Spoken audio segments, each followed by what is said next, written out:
تلنگانہ کے وزیر اعلیٰ ریونت ریڈی نے بنگلورو میں منعقد ایک پروگرام کے دوران ہائیڈرا کے نام سے متعلق ایک متنازع بیان دیا۔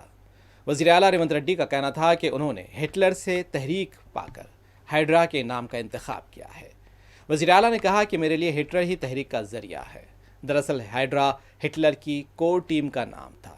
کسی بھی شخص کو کسی بھی لمحے ختم کیا جا سکتا ہے، اسی مقصد کے تحت اس وقت ہٹلر نے اس شعبے کو چلایا تھا۔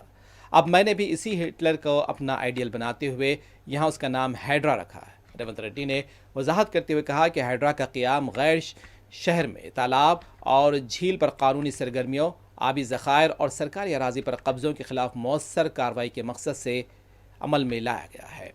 ریونت ریڈی پروگرام سے خطاب کر رہے تھے اور ان کا کہنا تھا کہ ہائیڈرا کا قیام شہر میں تالاب اور جھیل پر قانونی سرگرمیوں، آبی ذخائر اور سرکاری اراضی پر قبضوں کے خلاف مؤثر کارروائی کے مقصد سے عمل میں لایا گیا ہے۔ اور ان کے بیان کے بعد سیاسی اور عوامی حلقوں میں بحث چھڑ گئی ہے، جبکہ اپوزیشن جماعتوں نے اس پر تنقیدیں شروع کر دی ہیں۔